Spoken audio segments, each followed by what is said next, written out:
Who was Jesus? Is he a historical character? Who wrote the Gospels? Why are they written in Greek? Why did they have a pro-Roman perspective? Why was the religion headquartered in Rome? Those were the mysteries that I saw about the Gospels. The origin of the Christian religion has been a subject steeped in mystery for nearly 2,000 years.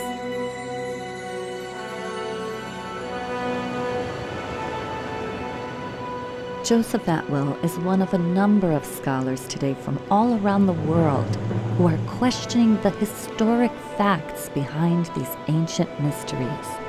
When examining the actual history of this era, many of the answers provided by the Church and Christian scholars do not hold up to rigorous scrutiny. This is really important for our culture, to understand where Christianity came from. No doubt Christians have done a lot of good for the world, but then there are other Christians, often the most dogmatic, who create wars, hatred, and other harm under the disguise of religion. In studying how Christianity emerged, many of our scholars agree that it was used as a political tool to control the masses of the day, and it is still being used this way today. The problem is that Christianity has been used as a tool by government that uses the goodness in people against them. For example, support for the wars in the Middle East has been preached to evangelical Christians as a way to speed up the end of days. This is just one example of the way that propaganda is used to control and manipulate the populace. Actually, according to my study of the ancient texts, the second coming of the Christ has already occurred. Maybe we need to expand the possible answers about how Christianity originated, and deeper questions need to be asked. Maybe we need to examine what political motives were behind the formation of the Christian religion. I think it's a requirement of alert citizens to know how the Gospels were written, why they were written, who produced them, what was the purpose and back of all this. This is good citizenry. Everyone should be involved in this. Today, we live on the brink of an immense paradigm shift, and this modern time is very parallel to the era in which Christianity emerged. Studying this ancient era can give us the perspective needed for coming up with solutions to today's problems and for helping create the better world that we envision.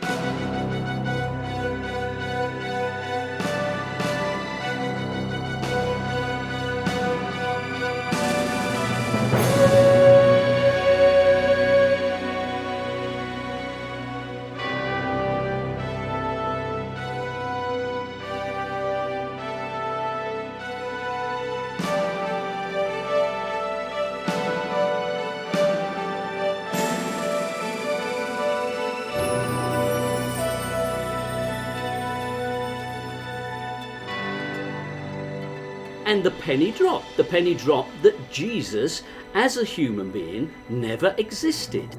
The presentation of the Jesus character, it's somewhat of a composite of many messianic leaders of the time. Well, let's just go back to the drawing board and we'll leave aside all of the assumptions of Christian history and let's just look at the text afresh and consider every possibility. Let's open the whole game up. Can you think that Christianity is really paganism by a different name? Now it feels completely obvious. Some of us are saying that this was a sun god turned into a Jewish man. In all of this, we're dealing with literature. We're not dealing with history. So the answer is no, there is no history to this character of Jesus. It's entirely a literary creation. Some of our Bible scholars are mavericks, working outside the restrictions of mainstream religious institutions. This allows them the freedom to provide fresh insights and draw some startling conclusions about how Christianity was formed.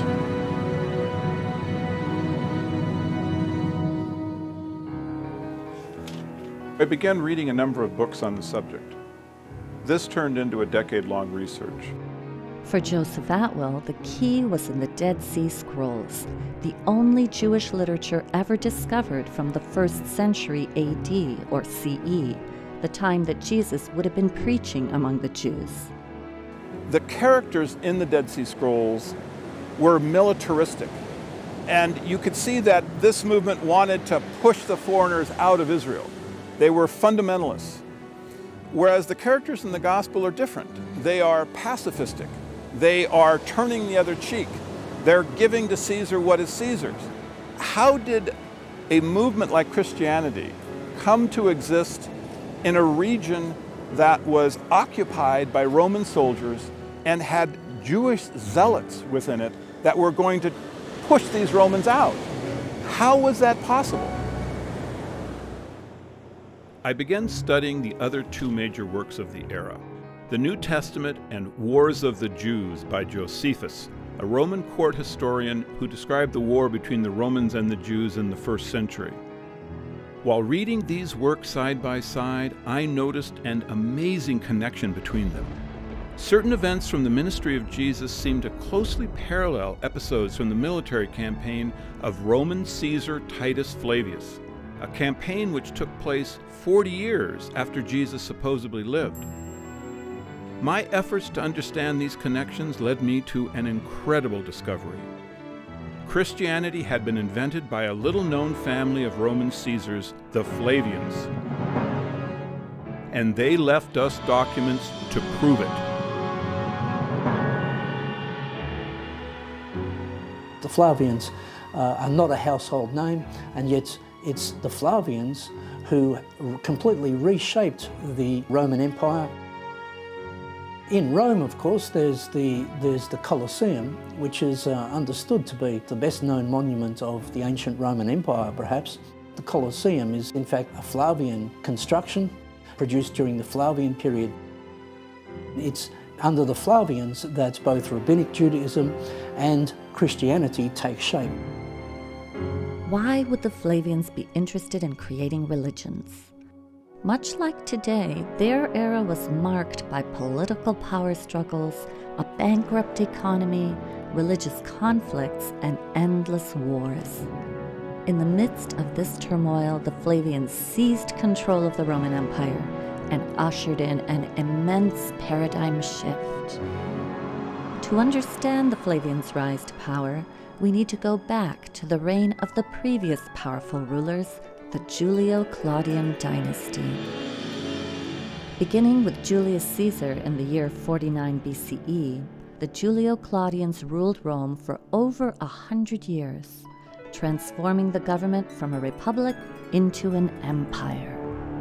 This family contained all the famous Caesars: Julius, who predated the time of Jesus; Augustus, who was Caesar at the time of Jesus' supposed birth; Tiberius, who ruled during Jesus' supposed death, followed by the infamous Caligula; then Claudius, and ending the Julio-Claudian dynasty with Nero, whose reign begins in 54 CE. The Julio-Claudians enjoyed a godlike status until the family degenerated and began to damage the Roman Empire. By the time of Nero, his famous decadence was bankrupting the empire, and the Jews of Judea were staging a huge rebellion against their Roman rulers. Judea was one of the many conquered provinces that made up the Roman Empire. This region, which was also known as Palestine, was controlled by a family that served as Rome's tax collector, the Herods. They were a Greco-Arab family, somewhat possibly Judaized, though only Judaized when it was convenient to please the subjects they were given, who were put in power in Palestine and destroyed the previous Jewish ruling family, the Maccabean family, root and stalk. Besides being heavily taxed and ruled by a non-Jewish family put in power by Rome, the Jews were further inflamed by the requirement that a statue of the Caesar be placed for worship in every temple throughout the empire.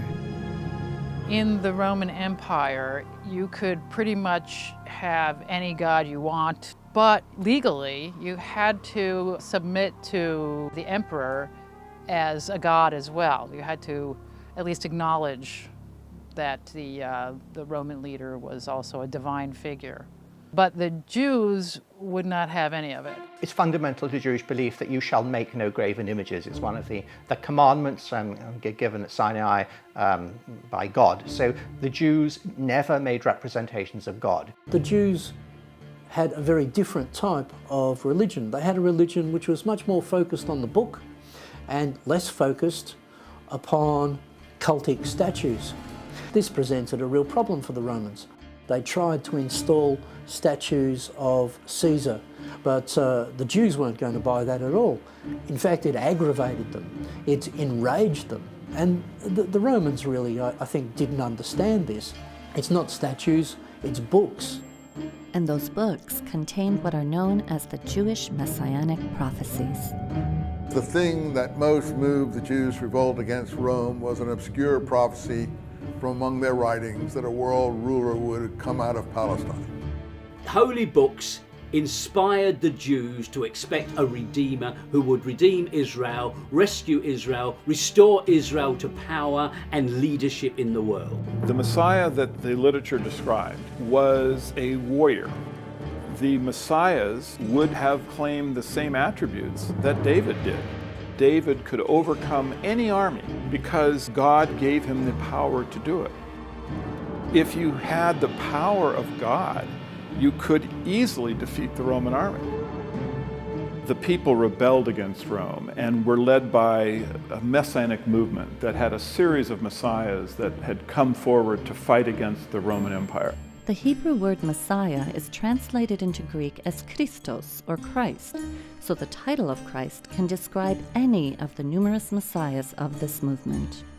Yes, the word Christ or Christians can refer to the Palestine Messianic movement, but it's a later term. It's a later reformulation of the Messianic movement in Palestine. This movement rebels against Rome in 66 and is successful. It actually defeats them militarily, so it must have been a huge movement. The victorious Jews set up a nation state directly in the Roman Empire. And the Romans had to do something about it. There was a real danger that this Messianic movement could not only boil over in Judea itself, but could spread to other Jewish communities and other parts of the Roman Empire. Rome ruled its colonies with a rod of iron, and any resistance was going to be met with brute force. At this time during Nero's reign, two of the finest military men in the empire were the Flavians, Vespasian and his son Titus. Vespasian and Titus were military men. They spent a great deal of their life outside of Rome. For over a decade, they had waged war against the Druids in Brittany and Gaul. Vespasian and Titus were successful in essentially destroying the Druids. They left behind no historical record of their existence. And it's the Flavians that Nero calls upon when he needs to suppress the Jews' rebellion in Judea.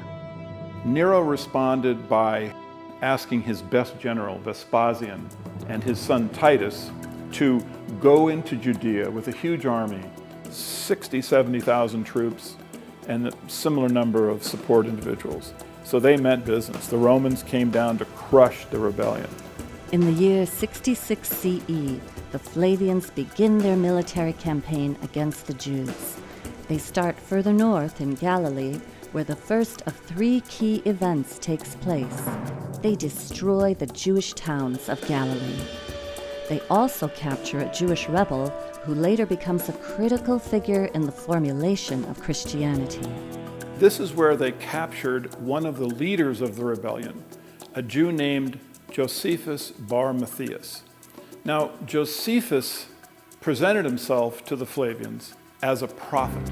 He survived. He survived apparently by telling Vespasian that the prophecies of the Jews pointed out that Vespasian would become emperor. And of course he did, so Vespasian quite liked Josephus. He used him as a translator in his entourage. He used him to appeal to the rebels to surrender. At this point, Josephus became a turncoat, and worked with the Flavians against the rebellion. Meanwhile, chaos is increasing back in Rome, where Nero's rule is being threatened. In the year 68, the Senate found the courage to depose Nero and he committed suicide. Now, in that circumstance, Vespasian was a prime candidate to become emperor. In the middle of this war, Vespasian returned to Rome and seized the throne.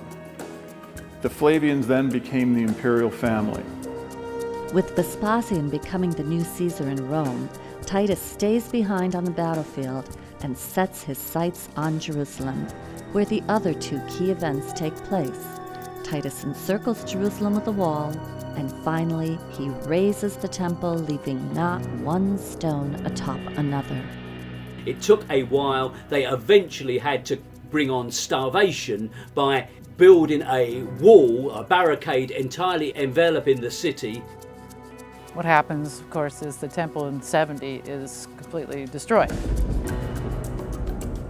For the Jews, it was the ultimate calamity because, of course, this was the house of their God and it was destroyed by the Romans quite thoroughly. Titus, of course, was the victor of this great siege. Titus carried the spoils of this captured city back to Rome for his triumph. He took the treasures of the temple, their famous 7-branch candlestick. You can see it on the Arch of Titus in Rome. It celebrates that tremendous victory of Rome again triumphant, and Titus, of course, is the hero of the day.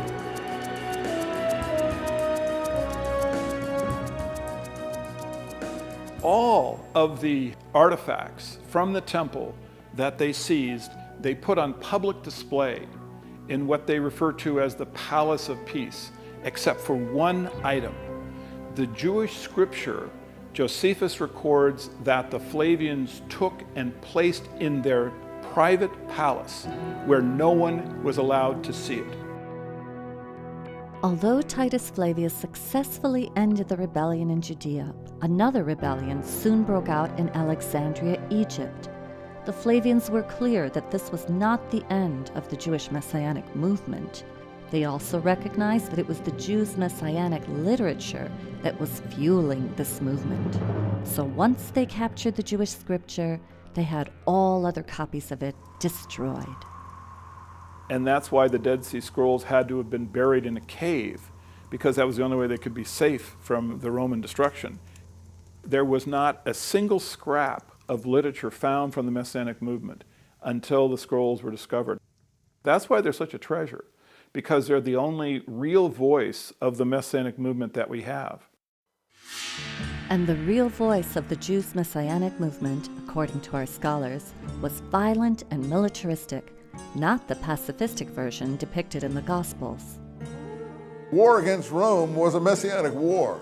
So that's why I say that the scrolls are not only the literature of the Messianic movement in Palestine, they're also the literature of the war against Rome. The Romans needed to subdue the Jews' religion, so they set about influencing it and changing it. They realize they can't destroy the Jewish religion altogether. That's not their objective. They realize they're sensible enough to realize that they can't do that. So what you have to do is try to create a type of Judaism that is benign. And it's exactly coinciding with the rise of the Flavian dynasty is the arrival of two benign forms of Jewish ideology. It's during this period that a new literature enters history, which describes a peace-loving, turn-the-other-cheek preaching Jewish Messiah named Jesus Christ. But if the Flavians wrote the Gospels, how could a Roman family know how to write Jewish literature that refers to Jewish prophecy? The answer lies in the Flavians' collaborations with a number of Jewish intellectuals, beginning with their own court historian, Josephus. Josephus arrives back in Rome with Titus. He becomes an adopted member of the Flavian family. An amazing turn of events for the Jewish turncoat. He becomes Flavius Josephus. Josephus at this time begins writing the history of the war. And he records that Titus gave him the Jewish scripture. Josephus's histories have always been associated with the origins of Christianity. Time and again you can find parallels between what Josephus writes and what turns up in the Gospels. It's a powerful evidence of their true origin. In reading the works of Josephus side by side with the Gospels, scholars have noticed parallels between the two works. It appears as though the history of Josephus records events that fulfill the prophecies of the Old and New Testaments. Early Christians understood this connection. In fact, when the Bible first began to be printed in the Middle Ages, it included the history of Josephus. He was employed to write the official history that we have. The other histories from this period have been destroyed ruthlessly by the Romans. Josephus tells us this in very chilling passages, how the Romans exerted complete control of the literature of this period. There were alternative histories of the Jewish war written. Well, the Romans rounded up the writers of those histories and executed them. They rounded up all the copies of those histories and destroyed them. That is to say, they ruthlessly wiped out any alternative history, so that the only history we have is written by Josephus. And let's remember who Josephus was. Chief propagandist of the Flavian dynasty, and he was very, very successful. He moved back to Rome. He was given an apartment in the emperor's own townhouse, and he was appointed the chronicler of the Roman Jewish War, using Vespasian's own diaries of the events. Also in the pages of his history, Josephus declares that the Jews' Messiah or Christ is none other than Flavius Vespasian and his dynastic family. To put it succinctly, Josephus says that there was a prophecy that a world ruler would come out of Palestine. The Jews thought this applied to one of their own. They were wrong in their interpretations. He used the most cynical interpretation. He applied it to the rise of the Roman emperor in Palestine. Josephus recorded that the Messianic prophecies foresaw not a Jew, but Vespasian and his dynasty. In fact, all of the Flavian historians recorded that the Flavian Caesar was the Christ. It was important to the Flavians that they be seen as the Christ, as divine and godlike, and this was not mere vanity. The Julio-Claudians before them had already established that presenting themselves as gods was a powerful tool in controlling their subjects. When the Flavians took over the throne, they inherited an enormous bureaucracy that was already in place, the imperial cult, which was dedicated to promoting the idea of Caesar as a god. Another part of the puzzle is the Roman imperial cult. Why is it important? Well, because it coincides with that same period of time as the emergence of the Christ cult. You had a whole social community. The whole social structure of these conquered territories was governed by the imperial cult. And if you wanted to succeed, the key social community to join was the imperial cult, because that's where all the movers and shakers were. This idea of the emperor becoming an object of worship was well established in the Roman system before Vespasian and Titus came along. It was prevalent in all major centres. It had its own priesthood. There was a ceremony, an annual celebration, annual games for the imperial cult. Now, it had many characteristics which would later colour the Christian cult. It grew in the same centres. It made claims that were later transferred to Christ. The Julio-Claudians had claimed that they were of divine descent and that they were therefore legitimate. Their power base was the Roman aristocracy, the Roman nobility. All of that collapsed into this power vacuum. Vespasian was declared emperor by the troops, by the Roman army. So effectively, it was a military coup. With the change of dynasty, they have to create a whole mythology to legitimise that dynasty. At the same time, they're creating a whole mythology to counter Jewish messianism. Somewhere along the line, those two things get mixed together. When Vespasian died, Titus began the process of having his father deified. This is a complicated process because only the Roman Senate can bestow on an individual the title of deus or God. Titus came to the Senate and presented evidence that the life of his father had been divine. Certainly this would have included the military campaign that the Flavians waged through Judea.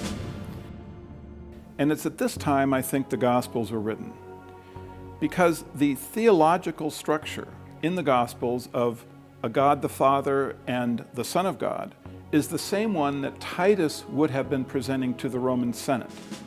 Well, the Roman Senate did accept Titus's evidence, and Vespasian was deified and became a god.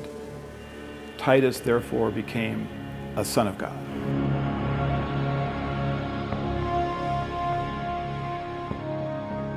The Arch of Titus that still stands in modern Rome today is inscribed with a dedication to the divine Titus, son of the divine Vespasian, or son of a god.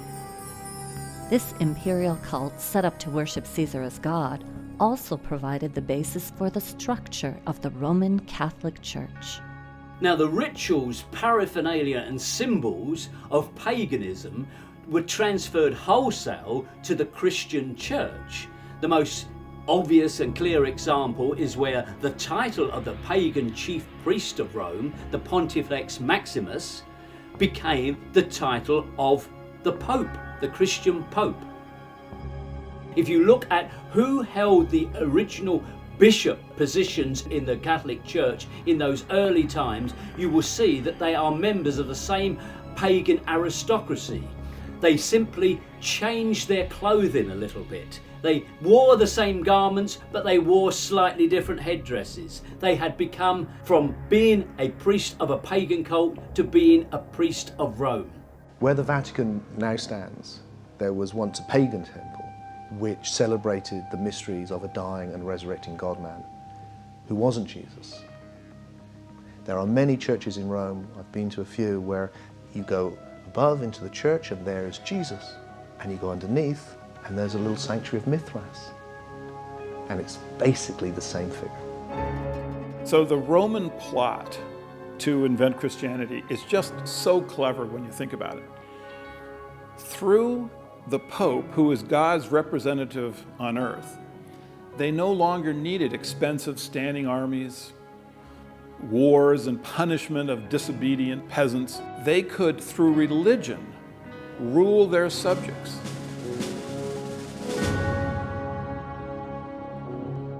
Over time, Roman Christianity propagated throughout the empire by way of the mass media of the day, the Roman roads. The Romans must have approved of this new religion because, as some scholars ask, if the Gospels really were Jewish literature about a Roman sentenced criminal, why wouldn't they have been destroyed? One of the really surprising things for me was to realize the extent of Roman control of propaganda and of literature. So that when you suddenly get all of this Christian literature arising in this period, one has to ask, well, how did that happen? The conclusion that one has to reach is that that could not have happened without some degree of complicity on the part of the Romans, so that one is led to the conclusion that the Romans must be involved in the production of this literature.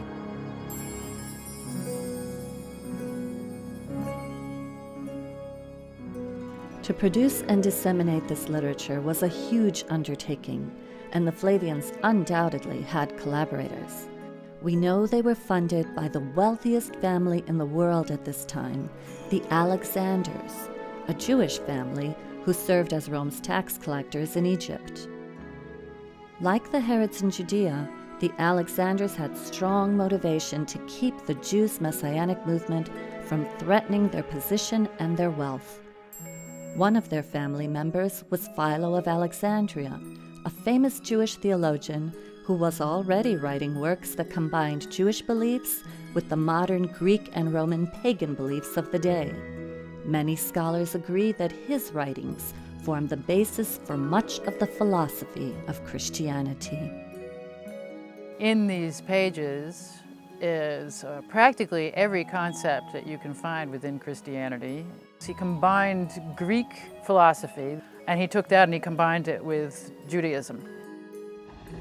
On top of that, he was from an extremely wealthy family. And this is important because you have to follow the money when you're looking at major trends, new paradigms being set. And if you look at his family, then you start seeing, well, this is interesting because now we're starting to come across the Flavians again. His relatives were very involved with the Flavians. That whole area is where we want to look very closely for the Christian origins. It's from exactly this same circle of people that you get the first signs of Christian ideology, and they all lead to the rise of the Flavian dynasty. Another wealthy, influential character, Princess Bernice, was from the Herod family in Judea. She's the granddaughter of Herod the Great, a product of the Herods' intermarriage with the conquered Jewish ruling Messianic lineage. Princess Bernice appears in the New Testament, which makes her an interesting character. She had 2 or 3 husbands and then became the mistress of Titus. So you can see this again, rather like dynasty here. You know, powerful people, mixed marriages, you know, shacking up with the conqueror. Yeah, and it's really where Joe Atwill takes his idea of a conspiracy to write the New Testament. But let him say it in his own words. Bernice was a Herod related by marriage to the Alexanders, and of course later she became the mistress to Titus. The fact that she was so closely linked with the Flavians shows you that the 3 families were very unified in financial, romantic, and likely theological issues. By the looks of things, this coalescence seemed to have brought about a dynamic that led to the synthesis of Judaism and paganism and eventually became Christianity. So this is a very key time period. I believe that the Gospels were actually written under the control of the Herods, the Alexanders, and the Flavians. These families had the motivation to create Christianity, and with the expertise in Judaism that the Alexanders and the Herods had, they had the actual technical ability to come up with these stories that are fulfillment of Hebraic prophecies. So it seems the Flavians had the motivation, the means, and the collaborations through which they likely constructed and began disseminating Christianity. And if our scholars are correct, one of the documents they left behind are the Gospels themselves. I began working on the study of the Gospels in the 1970s, and I look at texts in terms of how were these composed, what does understanding their structure tell you about who wrote them and why they were written. These texts were not independent Jewish texts, but they were created as literary works using classical literary models. If we expect that this is the testimony of witnesses, we've got a major problem. We actually have 4 anonymous documents. They were not written by the named people on those documents. This is simply church tradition that the Gospels are so named according to Mark, according to Matthew. So this idea that the Gospels are reliable testimony is patent nonsense. Why are the Gospels called Gospels? That's a critical question. The word gospel in Greek is evangelion, and it means good news of military victory. Whose military victory are we celebrating here in these Gospels? Well, it seems to me that we are celebrating clearly the Roman military victory, because these events, the Battle of Gadara, the Battle of the Lake of Galilee, the successful Battle of Jerusalem, these are battles that the Romans won. Why are the Gospels celebrating battles that the Jews lost if these things were written by the Jews? The fact that the Gospels are known to us in Greek and not in Aramaic or Hebrew is, I think, just evidence of their authorship. They were not written by any followers of Jesus who would have surely spoken Aramaic, and if they had been fishermen and simple folk, they would not have had the literal skills to write them anyway. If we look closely, there actually are clues in the Gospels that point to who the true authors were.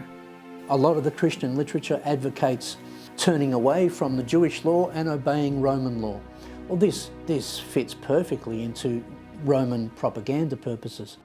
And then you have, in general, the portrayal of Jesus as the peaceful Jew who is wandering around in what is depicted as a sort of pastoral scenes, talking to fishermen and farmers and so forth, when in fact, this is a war zone. Judea is a war zone. And you ask yourself, well, why is it not portrayed as a war zone? I mean, they really had it down pat. They have Jesus saying, render unto Caesar what is Caesar's, which is basically in response to talking about money. Whose benefit would that be? It's so blatantly obvious. The perception of Roman characters in the Gospels, they're all interpreted in a favourable light. They are pro-Roman. They do not depict the Romans as the forces of evil. They reverse that. It's the Jews who become the forces of darkness. It's very striking that various passages in the Gospels refer to the Jews as some people separate from the heroes of Jesus and his disciples. The Jews are those who object. The Jews are those who try to thwart the divine plan. Now, that gives us a clue, certainly, to who were the true authors of this book. They are works of literature created by people who are trained in Jewish literature, but whose values are pro-Roman. The Romans wanted to promote anti-Semitism, and so they arranged the story of the beloved man God, Jesus Christ, to appear as if the Jews had brought about his death. Because of this, the Jews would have to suffer anti-Semitism throughout history. So this was a piece of work that could not have been done except by a fairly established literary team, such as the literary team that was in Rome actually writing the books of Josephus. I mean, that was written by a literary team, and it was written as one of the attempts to give prominence to the Flavian Caesars, which the Gospels also do. So it is extremely likely that the Gospels, as a form of epic, designed to magnify allegorically the Roman Caesars, is also written at the court of the Flavian emperors. But the Jesus story takes place many decades before the Flavians came to power. Why would the Flavians create a work about a Jewish Messiah that wasn't even from their own era? The Gospels were very precisely backdated 40 years. Jesus' ministry was started in 30 CE, exactly 40 years from the destruction of the temple. His ministry ends at Passover, 33 CE, which is 40 years before the end of the Jewish-Roman War, which occurred at Passover in 73 CE with the famous Battle of Masada. The Gospels are backdated into the period of Pontius Pilate. That is to say, before the First Jewish War, which is to say, in the Julio-Claudian period. But this is typical of Flavian literature. It's a Flavian technique. What they do is they backdate this story into the period of their enemies, namely the Julio-Claudians. And so, generation after generation of Christian scholar and even secular historians go hunting in the Julio-Claudian period for the origins of the Gospels. They don't really find any answers there. There are allusions in the Gospels to the destruction of the temple. The most reasonable answer to that is that these texts were written after the destruction of the temple. That is to say, in the Flavian period, after the change of dynasty. This backdating of the story of Jesus Christ, 40 years earlier from the time the Gospels may actually have been written, explains why many of the prophecies of Jesus came true within exactly 40 years. What does this all add up to?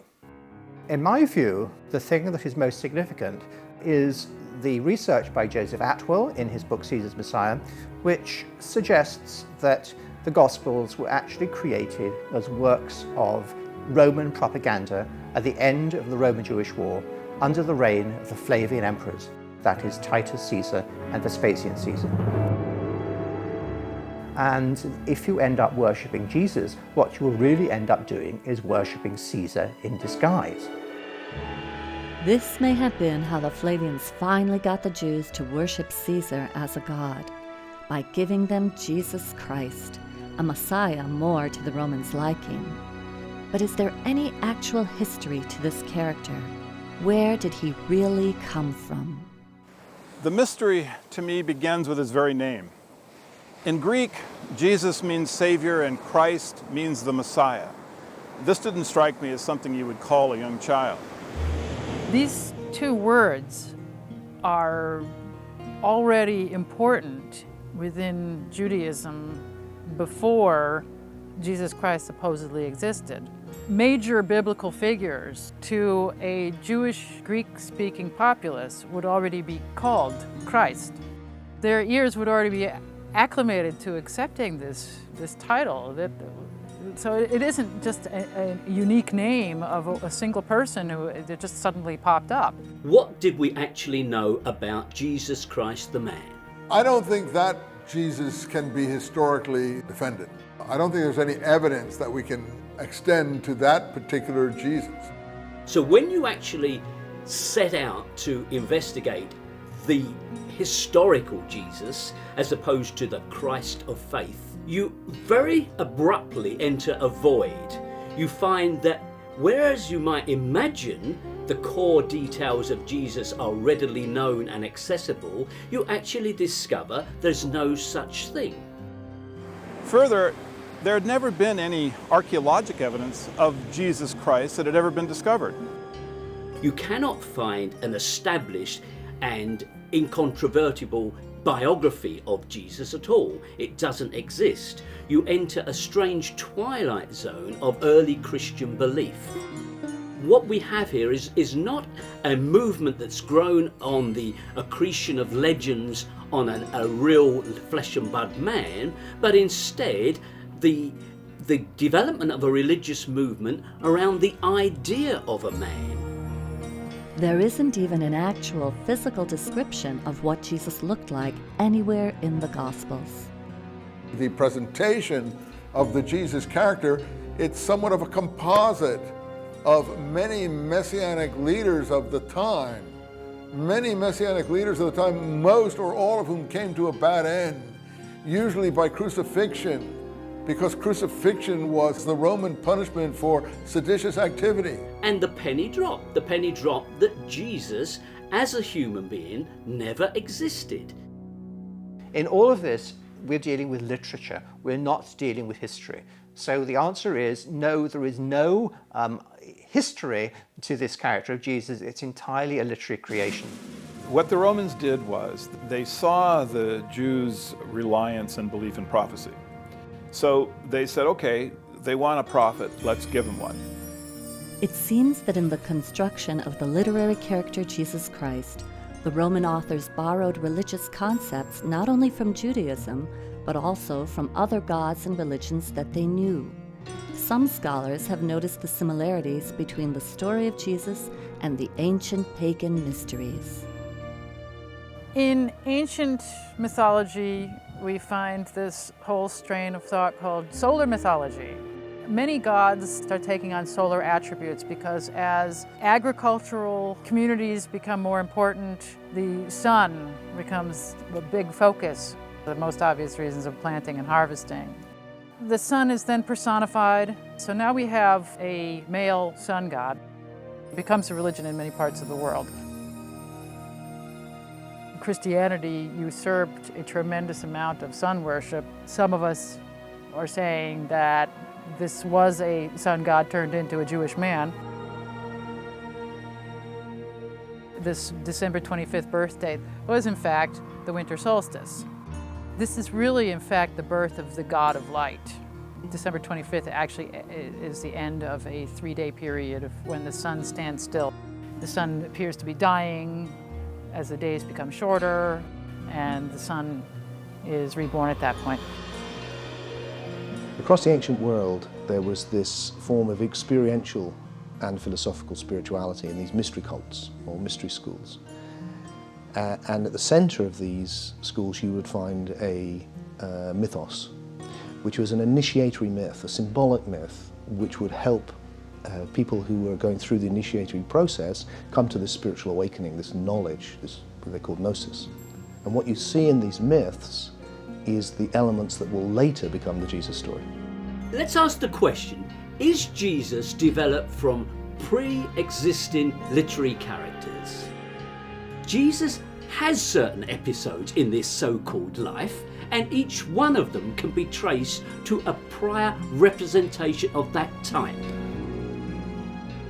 If you look at the elements which we found in the pagan mystery school myths, you find the story of a dying and resurrecting Son of God who's born of a virgin, has 12 disciples, turns water into wine at a wedding, it brings a new religion of love, is accused of heresy or of provocation by the authorities, is put to death, sometimes by crucifixion.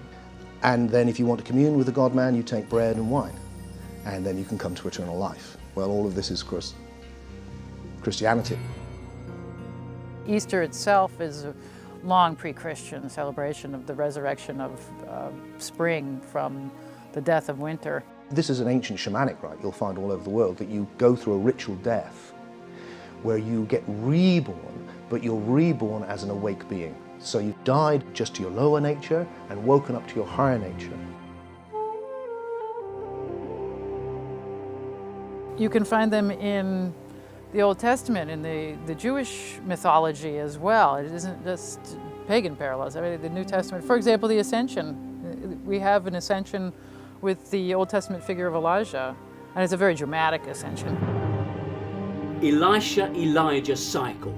These are two Jewish prophets, one followed on from the other, which have many of the story elements found in Jesus. For example, there is a multiplication of food miracle, there is a raising of the dead miracle, there is a water miracle, there is ultimately an ascension to heaven miracle.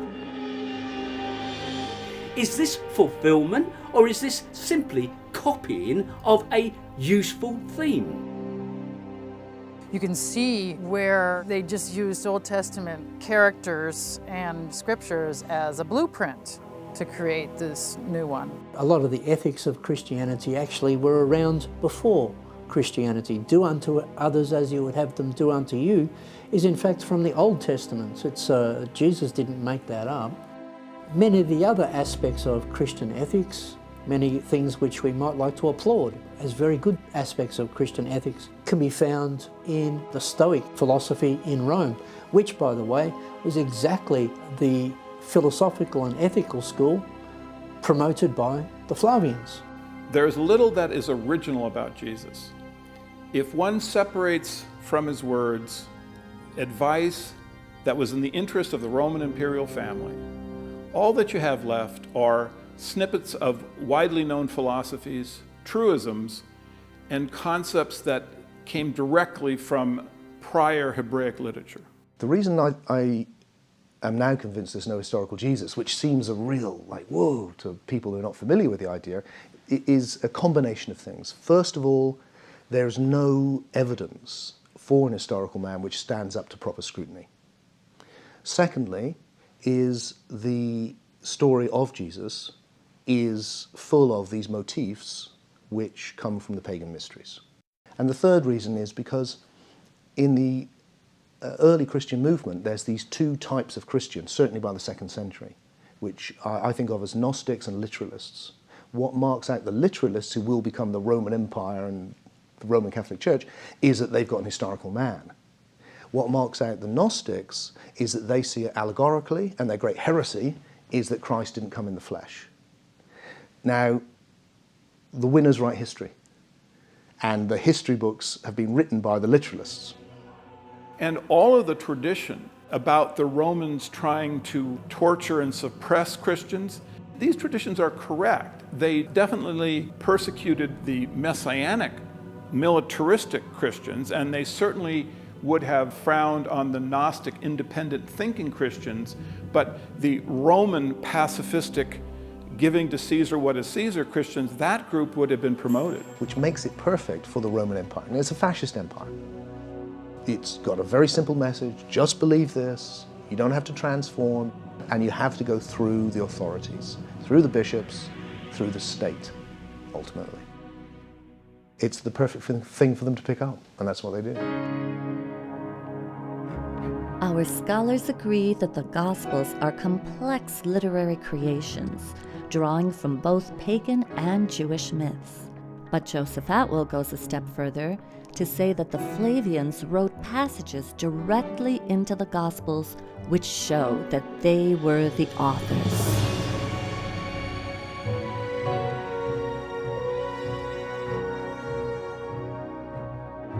One of the most famous prophecies that Jesus makes is about the coming of someone he refers to as the Son of Man. Now, many people believe that he's talking about a second coming of himself, and many people believe that this is going to occur some point in the future. Well, the fact is, this coming of Jesus has already occurred. Jesus makes very specific prophecies as to what will happen when the Son of Man makes his visitation. He refers to three key events. The Galilean towns will be crushed, Jerusalem will be encircled with a wall, and the temple will be razed, leaving not one stone atop another. He also states exactly when this individual will come. He says that the Son of Man will appear before the generation that is alive and listening to Jesus' words passes away. Now, to Jews of this era, a generation is 40 years. And so the only individual that could possibly be the Son of Man that Jesus predicts is Titus Flavius. Titus Flavius did destroy the Galilean towns. He did encircle Jerusalem with a wall, and he razed the temple and left not one stone atop another. And he did this within 40 years. Josephus recorded that no matter how Titus tortured the Jews, they refused to call him Lord or God. So to circumvent this stubbornness, the Flavians wrote the Gospels, in which a Son of Man was predicted to come in the future. Titus fulfilled these prophecies and became the Son of Man. So you end up worshiping Titus without knowing it.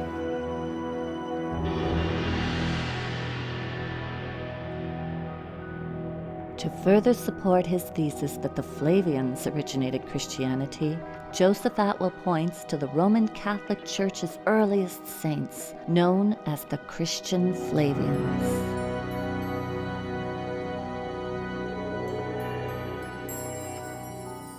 The Flavian family is connected to early Christianity in a number of unusual ways. So many members of the family were recorded as having been among the first Roman Catholic saints.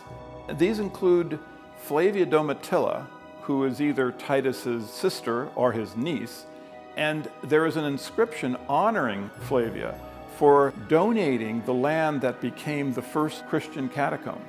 And Flavia Domitilla was the first Christian saint. Her son, Clement, is recorded as having been the first Roman Catholic pope after the Apostle Simon.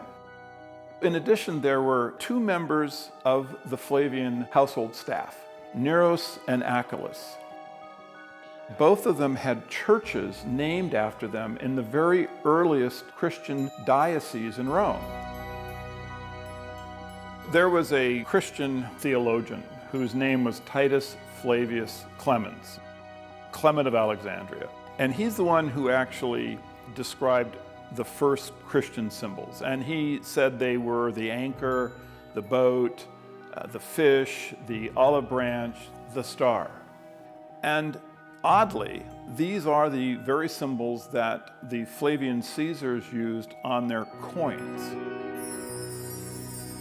The final connecting point between the Flavian family and Christianity is that in the 4th century, Flavius Constantine made Christianity the state religion of Rome.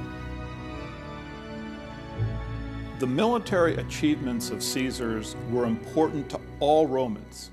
So certainly, the Flavian Christians, the group that the Roman Catholic Church states were the first saints of the religion, would have known the identity of the Son of Man that Jesus predicted, who would crush Galilee, encircle Jerusalem with a wall, and raise the temple, was Titus Flavius. So it seems if a person knows how to uncover them, there are actually many clues pointing to the Flavian origin of Christianity. And perhaps the most intriguing one that Joseph Atwill uncovered is a secret code the Flavians used in their documents, which enabled him to make his startling discovery. So the Romans had the Jews' scripture locked up inside their imperial court, and they studied it. And what they discovered was that there was a unique literary code hidden in the text. This hidden code, which was common in Jewish scripture, was used by the Flavian literary team to place passages into the Gospels that had to be deciphered to be understood. This hidden literary technique is known as typology.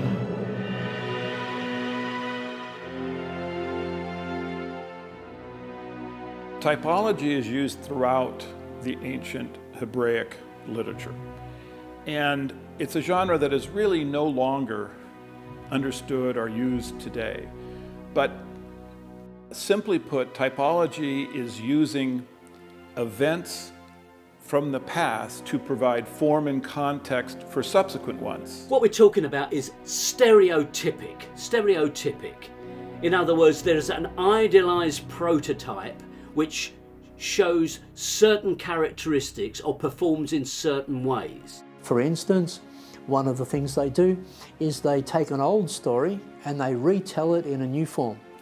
And they superimpose contemporary history upon old stories.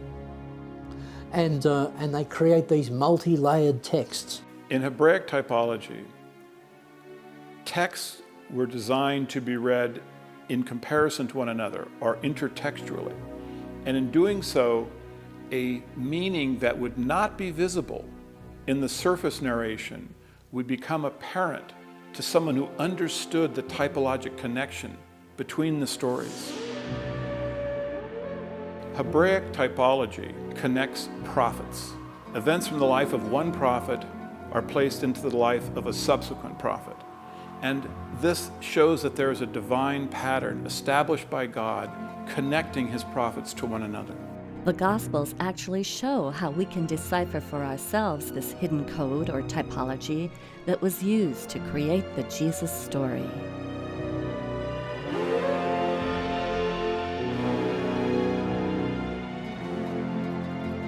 At the very beginning of the Gospels, there's a primer of this typology. What the author of Matthew has done is take events from the Old Testament and place them into the life of Jesus. These events occur in the same sequence in the story of Jesus as they occur in the Old Testament. Numerous Bible scholars had already identified the following parallels. Both stories have a patriarch named Joseph who travels from Israel to Egypt, a ruler who massacres innocent boys, a divine character who states that all the men are dead who sought your life, and then a return from Egypt to Israel. This is followed by events which have passing through water. In the Old Testament, the Israelites pass through the Red Sea. In Matthew, Jesus is given a baptism in which he passes through water. We then travel into the wilderness. The Israelites are in the wilderness for 40 years. Jesus goes into the wilderness for 40 days. Finally, we have the three temptations. In the Old Testament, we have the temptation by bread, the statement, "Do not tempt God," and the commandment to worship only God. These appear again in Matthew, where Jesus is tempted by bread, tells the devil, "Do not tempt God," and instructs him to worship only God. Therefore, when you compare the life of Jesus with the life of Moses, you see a linkage that shows that the character in the Gospels was divinely connected to the character in the Old Testament. The life of the first Savior of Israel, Moses, foresaw the life of Jesus, who's now claiming to be the next Savior of Israel. To understand the rest of the Jesus story, his adult ministry, we simply need to know that the same system of parallel names, locations, and concepts occurring in the same sequence was used to connect Jesus in the Gospels to Titus in the works of Josephus. Our scholars explain this gospel typology in the following 3 examples.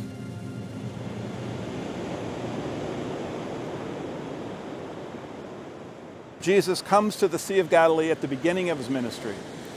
He gathers his disciples to him and he says, "Do not be afraid. Follow me and become fishers of men." In the Gospel of Luke, Jesus actually says catchers of men. Titus comes to the same location, to the Sea of Galilee. He gathers his troops, his disciples, together and he says, "Don't be afraid." And then he leads them. They follow him and they attack a group of Jewish rebels. They sink the Jews' boats. The Jews attempt to swim to safety, and the Romans use their spears to catch them. They become fishers of men. The match isn't exact, but we should never expect it to be exact. It's simply a type which is repeated across the whole of the New Testament.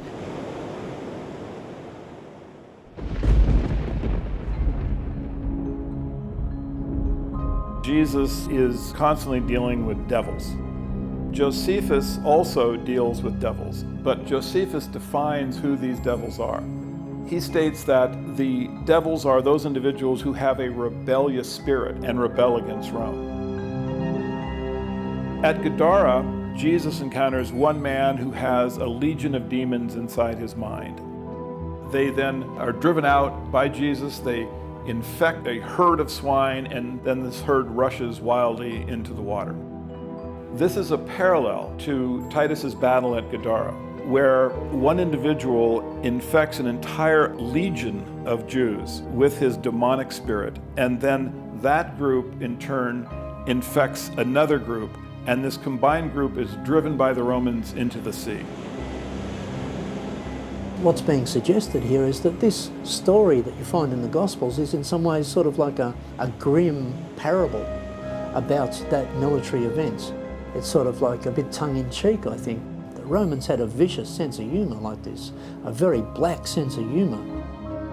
In a medieval text that I've studied, which is called the Gospel of Barnabas, when you read that story, the way it's presented is in an unsophisticated form, that is to say it's sort of been decoded in some ways, and it becomes clear that what we're talking about here are the Jewish rebels are chased into the sea and they drown in the sea.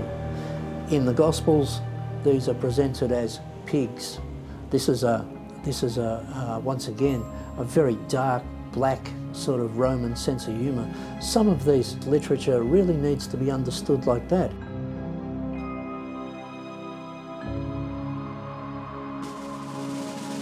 In Josephus's biography, he describes when he was in the entourage of Titus during the closing stages of the siege of Jerusalem, he chanced upon 3 of his friends who were being crucified. And he pleaded with Titus for their release. And Titus gave that permission, and the 3 figures were removed from the cross. 2 of them died, and 1 revived. Now, if you're looking for a stereotypic example of how some idea was floated into the mind of someone writing the Gospels, that is a pretty clear example. It's certainly a strange occurrence that we find such an incident in the works of Josephus when it shows up in such a dramatic form in the Gospels. In the Gospels, Joseph of Arimathea asked the Roman commander to take Jesus down from the cross. In Josephus's history, Joseph Bar Matthias asked the Roman commander to take someone down from the cross. Arimathea is a pun on Josephus's last name, Bar Matthias. When you read our sources really carefully, and you have to do it really, really carefully, because they didn't spell it out for us. It's effectively very well hidden. We have to understand that our literature, a lot of our literature is essentially propaganda. The Romans are not writing objective history, and all of our literature has been through Roman filters. Perhaps that's the significance of the Dead Sea Scrolls, that this is literature that hasn't been through the Roman filters. It's important to realize that Josephus wrote in an era when allegory was regarded as a science. Educated readers were expected to be able to see another meaning in religious texts than the one that appeared in the surface narration. We're dealing with Roman literature on the one hand and Jewish literature on the other, and it has to be said that in both cases they're much more sophisticated, much more multi-layered and allusive, and much trickier than modern readers suspect. No, it's not a simple literature. It's very, very complex, allegorical literature that indulges in the literary games that the Romans played. The more you understand about Roman literature in this period, and then you place the Gospels and other Christian literature in that same milieu, you can start to see the games that are being played in that literature. Now, these parallels have been seen by other scholars, but what they failed to notice is that they occur in the same sequence, and thereby they create a typologic pattern. The Flavian thesis, it's trying to read these texts in context, because in any given text, you've got the text in the first instance, and then you've got the context, the environment in which it happened, and of course in all of these texts also you've got a subtext. So you've got text, context and subtext, and you have to be able to read all of those things. And unfortunately, many religious people who are coming out of seminaries, who are coming out of religious colleges, they're just not being trained in this sort of level of reading. They're instead being trained to just read on one level, which is a literal level, and I think that that's very unfortunate, and that really needs to be challenged. By studying the multiple layers in these ancient texts in the original Greek language, Joseph Atwill was able to discover not just a handful, but over 40 typological parallels between the Gospels and the works of Josephus, which show that the ministry of Jesus Christ followed in exact sequence the military campaign of Titus Flavius, through parallel names, locations, and concepts. Once I understood the system that the Flavians were using to link Jesus and Titus, I was able to discover dozens of these parallels between Jesus and Titus. And what was amazing is that they occurred in the same sequence. And this simply proves that this was deliberate, that these unusual parallels had been created by the Flavians as a signature. It is their way of telling posterity that they authored the Gospels. These parallels are the Flavian signature of the Gospels.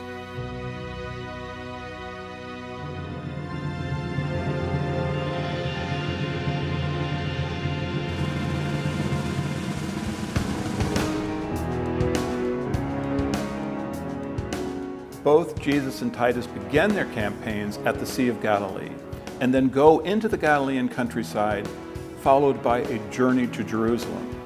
Once they reach the city's outskirts, they pause for a period before they enter. Finally, they leave the city where their campaigns come to an end. To catalog the many parallels, I gave each one a convenient name that related to the concept in that particular parallel set. Starting at Galilee, each of these are episodes that occurred both in the gospel story of Jesus and in the history of Titus's military campaign.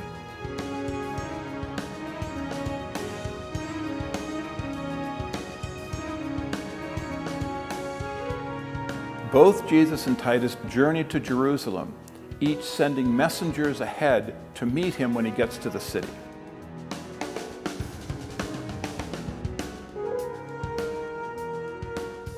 When the Romans get to Jerusalem, they notice that the Jewish factions are fighting against themselves. At this point in the Gospels, Jesus talks about a house divided against itself cannot stand. Then Josephus wrote that in preparation for battle, Titus ordered all of the fruit trees between the Roman camp and the walls of Jerusalem cut down. At this point in the Gospels, Jesus states that if a fruit tree does not bear good fruit, cut it down. Titus goes around the walls of Jerusalem looking for the best place to construct a tower from which they can launch their attack. At this point in the Gospels, Jesus asks, which one of you who is going to build a tower doesn't first sit down and think about the cost? At this point in the history, Titus sends Josephus to ask the Jews what terms they will accept for peace. In the Gospels, Jesus describes a king who sends a delegation to ask for terms of peace. Both Jesus and Titus at this point have triumphant entrances into Jerusalem, during which, amazingly, stones are said to cry out.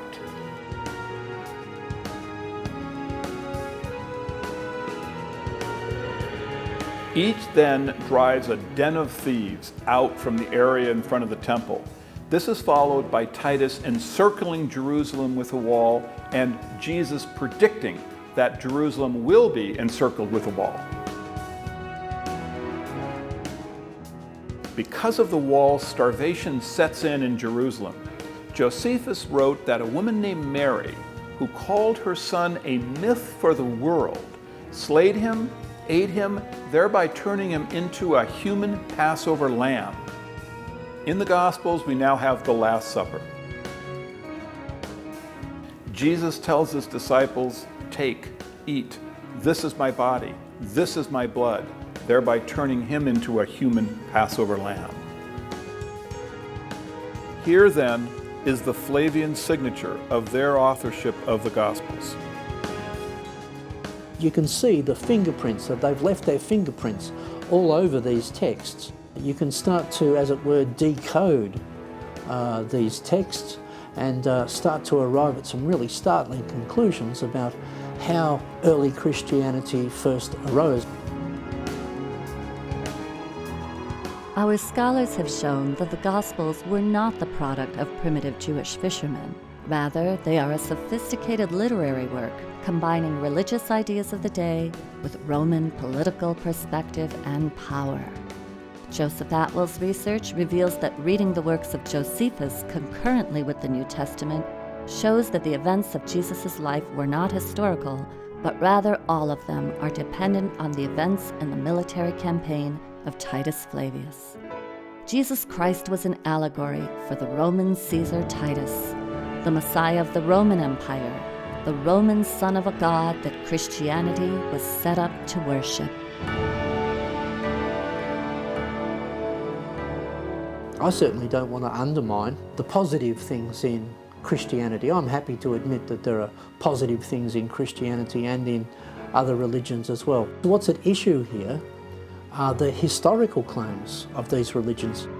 Traditionally, religious dogma has forbidden the examination of historical discoveries or the inclusion of certain scientific findings in their teachings, asking their followers instead to blindly believe as they say, not as the objective facts may show.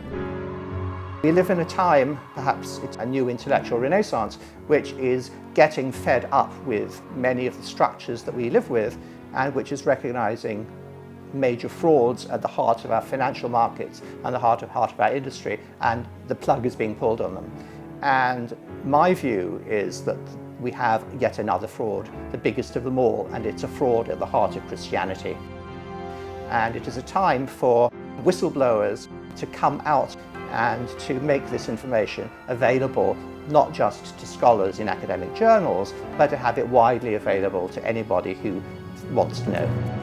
It's helpful to hear a wide diversity of voices in order for people to arrive at their own conclusions, and the theories brought forth by our scholars are a part of that diversity. When they hear that the Jesus story is a myth, people feel that you're taking something away, but you're really not.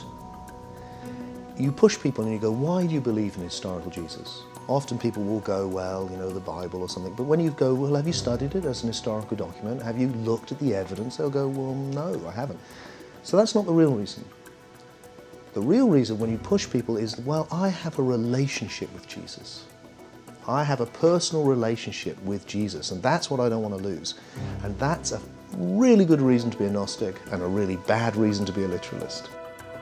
The Gnostics, as well as pre-Christian pagan mystery schools, believed that the myth of the dying and resurrecting God-man was an allegory to be used for personal growth, to die to their lower nature and arise to their higher nature. The literalists took control of the original myth and shaped it so it would take the power away from the individual and place it into a central authority. Rediscovering the original myth gives people the freedom to choose the beliefs that truly serve them. Okay, some Christians have developed their personal faith to the extent that Christ is this energy or force or power within them.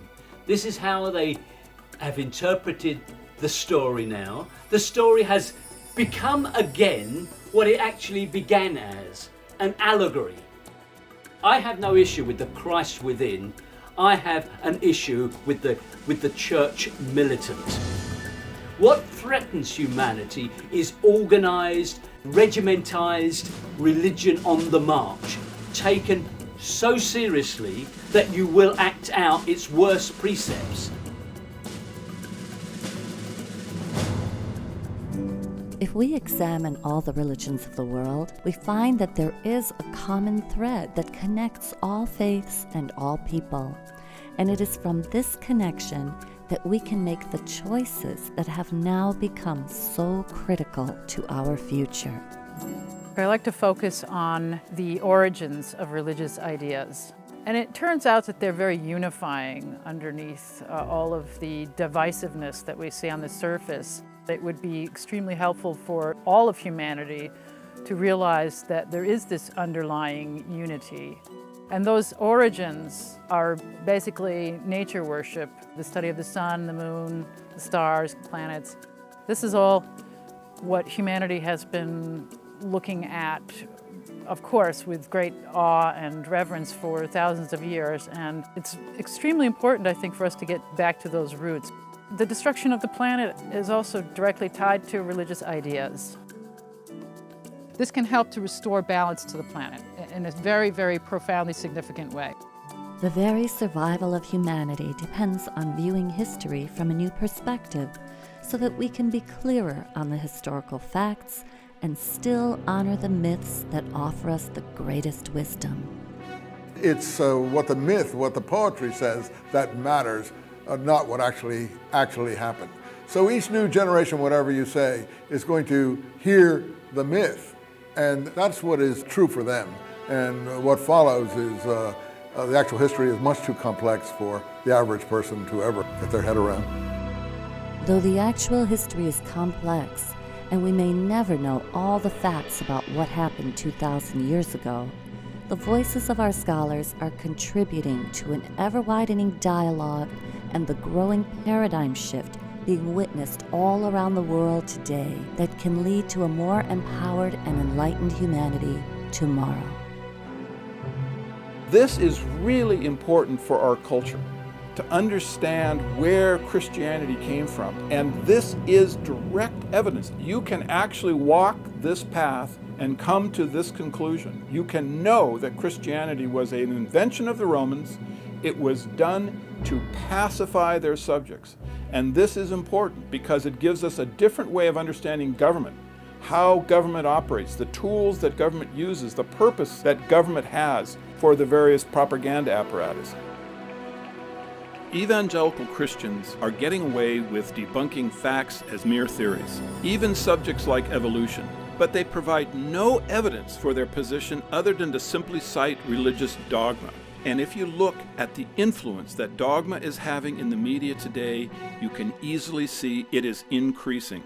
I would like to challenge these extremists to consider the possibility that my findings are correct. Though there is much good in Christianity, we have to understand how rulers have used it to control us and how they are still using it to control us today. I hope citizens will be more skeptical when they hear an authority figure using faith to interpret laws or a belief in Armageddon to create governmental policies. The Flavians encoded a secret message into the Gospels, which we can now understand in a new light. You shall know the truth, and the truth shall set you free.